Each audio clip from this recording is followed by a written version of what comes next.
Saya tungkan kui banget nih buat ranggai bagi karang kama moye rupi jati gitu ada kata udah badang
জ্ঞাপন কৰিছো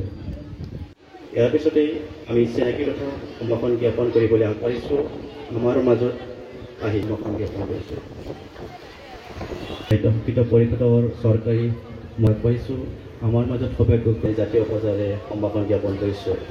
আগবাঢ়িছো আমাৰ মাজত উপস্থিত পাইছো উদযাপন সমিতি কৰিছো আৰু সকলোকে হাততালি বজাবৰ বাবে আমি অনুৰোধ জনাইছো তেখেতক আমি এই চেগতে আমি উদযাপন সমিতিৰ তৰফৰ পৰা এখন জাতীয় পৰ্যায়ৰ সম্ভাষণ জ্ঞাপন কৰিছো ইয়াৰ পিছতে আমি সম্ভাষণ জ্ঞাপন কৰিবলৈ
প্ৰথমতে নমস্কাৰ জনাইছোঁ বাইকৰ শুভেচ্ছা জনাইছোঁ আজি আমি তৃতীয় বাৰ্ষিক আমাৰ ধনুভা আঞ্চলিক ৰাভা ছাত্ৰ সন্থা ধনুভা আঞ্চলিক ৰাভা মহিলা পৰিষদ আৰু ধনুভা আঞ্চলিক স্বচ্ছন্দ দাবী সমিতিৰ লগতে ধনুভা অঞ্চলৰ বিভিন্ন জাতীয় সংগঠন বিভিন্ন জাতি জনগোষ্ঠীৰ সহযোগত আমি তৃতীয় বাৰ্ষিক এই বাইশ উদযাপনটো পালিবলৈ আমি সক্ষম হৈছোঁ আৰু আশা ৰাখিছোঁ আমি প্ৰত্যেকে জ্ঞাত আমি এই বাইশটো আমাৰ যিহেতু ৰাভা জনগোষ্ঠীৰ জাতীয় উৎসৱ বুলি আমি প্ৰত্যেকে জ্ঞাত আৰু সমান্তৰালভাৱে আমি এই কথাখিনিও প্ৰত্যেকে জ্ঞাত এই বাইশ উৎসৱৰ লগতে আমাৰ যিটো খেতিৰ লগত যিটো সম্পৰ্ক আমাৰ যিটো কৃষিজীৱী আমাৰ জনগোষ্ঠীটো আৰু আমি এই বাইশ পূজাৰ পিছতে যিটো আমি কৃষিৰ লগত যিটো আমাৰ খেতিয়কসকলে ইতিমধ্যে আমাৰ জড়িত হোৱাৰ যিটো সংকেত ঠিক তেনেদৰে আমি নিশ্চয় পূৰ্বৰ পৰা যি চলি আহিছে আজি 300 বছৰৰ আমি যদি মানে চাবলৈ যাওঁ হয়তো আমি এটা সময়ত আমি কোনোবা জংঘলত বা কোনোবা পাহাৰ অঞ্চলত এই পূজা অৰ্পণা চলি আহিছিলে আৰু সমান্তৰালভাৱে আজি আমাৰ প্ৰতিটো অঞ্চলত বা প্ৰতিটো আঞ্চলিকত আমাৰ এই বাইশ উদযাপনটো ৰাভা জনগোষ্ঠীৰ যিটো জাতীয় উৎসৱ আমি পাতিবলৈ সক্ষম হৈছোঁ আৰু সমান্তৰালভাৱে আমিও ধনুভঙাত এইবাৰ 3টা বছৰ আমি এই অঞ্চলৰ ৰাইজৰ সহযোগত আমি পাতিবলৈ আমি সক্ষম হৈছোঁ ৰাতিপুৱা আমাৰ ইতিমধ্যে আমাৰ কি ক'লে আমাৰ ডাইৰঙৰ পৰা আমাৰ যিটো পূজাৰী দলটো ইতিমধ্যে আমাৰ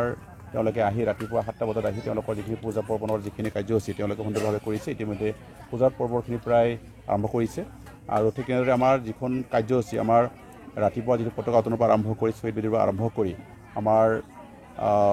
ঠিক 1টা বা 2টাৰ ভিতৰত আমাৰ যিটো আমাৰ পূজাৰ লগত সংগতি ৰাখি যে লেৱাটনাৰ এটা প্ৰতিযোগিতা আছে